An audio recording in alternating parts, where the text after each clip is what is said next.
What do you wish you had in high school that kids have today? Programming classes. I seem to have just missed that after I graduated.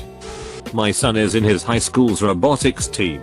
They have tons of tools to build robots to compete, including a big machine that cuts sheets of metal based on what digital file you send it. I'd have loved to have had that when I was in high school.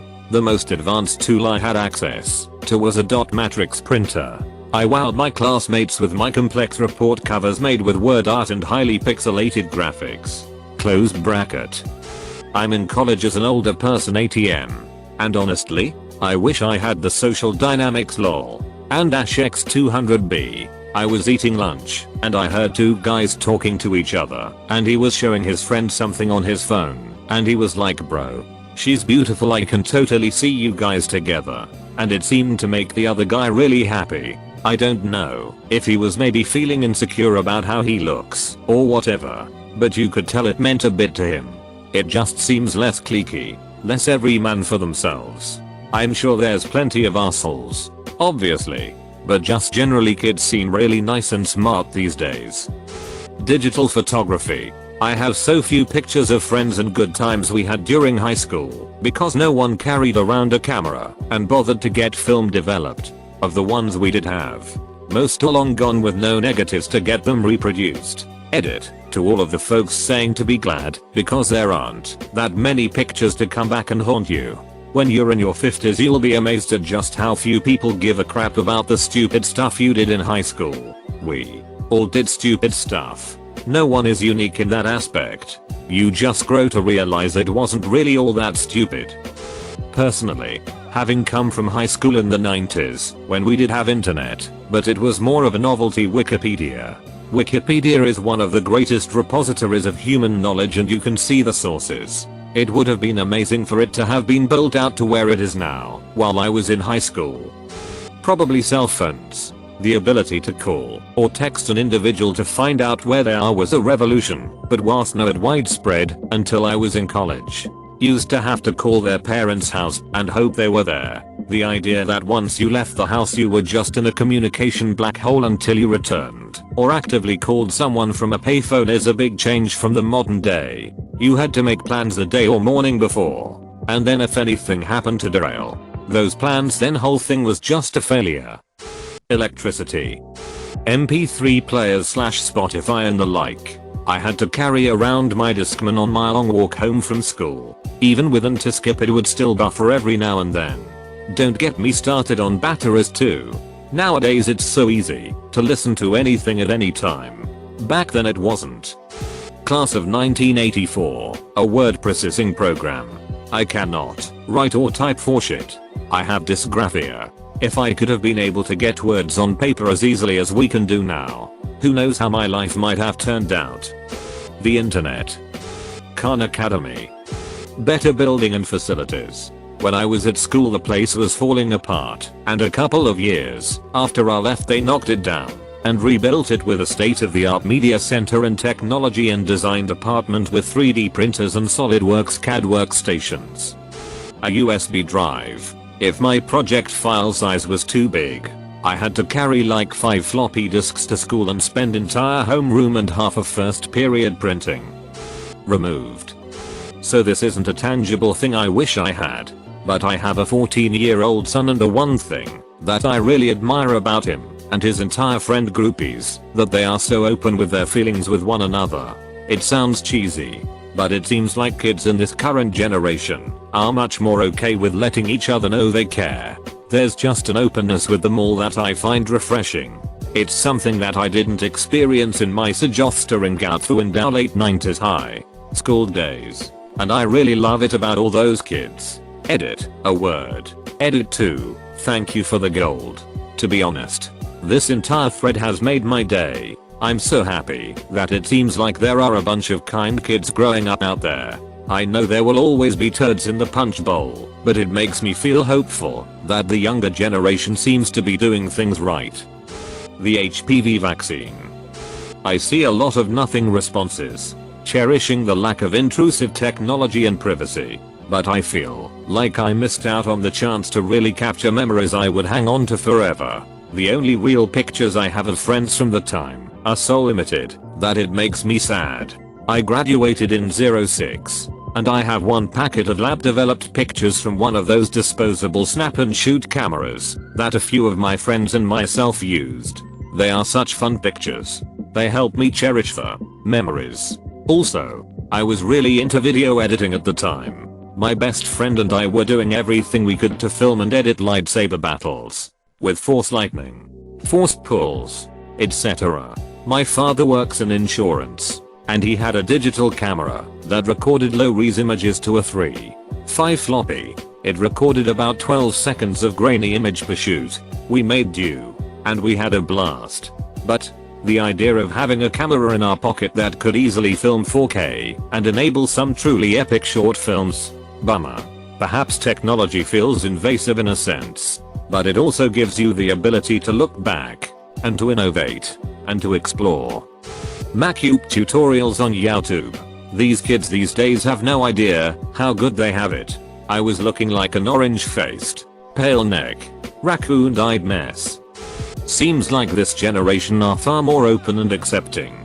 Back when I was in school, coming out as gay would be social suicide. I told my kids this, and the reaction from all three was, why? Who cares if you're gay? ? We adults could learn a thing or two. Nearly endless information at my fingertips. There is so much information out there about how to be a better person and live a better life. How-to videos, grooming tips, relationship advice, etc. Safety and wellness, like learning that suicide or domestic abuse hotlines exist. Communities for marginalized and minority people, and information that make us better understand the world around us. Yeah, there is a dark side of false information, merchandising, unrealistic expectations a la Instagram influencers and porn, etc. But the benefits greatly outweigh those aspects. I went to high school in the late 80s. BTW. The internet. Cold diagnosed my own sleep disorder, narcolepsy, and saved myself decades of suffering. I also cold found videos to help me understand subjects I didn't understand very well, probably because I was so sleep deprived. World changed my trajectory in every facet of my life. Self-esteem, financial concepts, college, I never went, etc. An environment in which being smart is a good thing, and nerdy is not a bad thing. Wikipedia. Fast internet at home. I had to suffer through 56k dial-up. That was actually more like 8K. That shit sucked. Computer classes that actually taught you about computers and how they work / what you can do with them. Not just be handed an outdated book and told go to page 20 and type out and answer the questions. Make sure you use size 12 font. Times New Roman. Double spaced. I graduated high school in 2007. They did not even really teach you how to type. When I got to college, I felt so far behind everyone else, not knowing much about all the fantastic things PowerPoint and Excel could do. Looking back, I realized that my graduating class and the classes in the year ahead and behind me essentially got shafted in part of our education. My town had built a new high school that opened my sophomore year, and parts were still being finished as well. They had upgraded the curriculum too, but a good portion of that newer education was not implemented until I was past that point in my education. New computer classes started in freshman year when I was a junior. Hell, we were still using a card catalog in the library freshman and the beginning of sophomore year. I have met very few people my age that ever used a card catalog that I did not go to high school with. Overall, it was a good school and I did get a good education as well as going through a vocational culinary arts class for 3 years. I appreciate what I got for an education. But knowing that my graduating class was pretty much a transition that was somewhat left behind is a punch in the gut. YouTube. I had to settle for Nabisco World. Only on a desktop. I'd have killed to have an iPhone in high school. Schools know how to use laptops and tablets a lot better. Like 10 years ago, when I was starting our country's way, of high school, we had those trash laptops, and it took almost as long to find the cart, find a charged laptop and turn it on. as that it took to do whatever we had to do. Now I've been on schools where they all have a Chromebook with some of their subjects on it. Like, the whole method of maths for example, is on their Chromebooks. They don't need pens, paper, calculators, books, answer sheets. They just have to remember to charge their laptops. Also, I can check in 0.1 seconds if they did their homework through that program, and how well they did it. I can even see the questions that were the most troublesome. So it wasn't necessary when I was in school, but in my opinion, how they work with technology now is a huge improvement. Friends, seriously, please like and subscribe, and comment something nice for your favorite Reddit slave. Actual useful computer classes. In '99 when I was in grade 8, we had a really awesome computer teacher that started with the basics of A+, basically teaching us how to build PCs. By the next year, that teacher had left for bigger and better things. The librarian who knew less about computers than the kids became our computer class teacher, and the curriculum was to learn how to use Microsoft Word, etc. With the teacher learning alongside the class, it was a monumental waste of time. Basically, a free period. Robotics. Better mental health support. Self-esteem. Enthusiastic consent.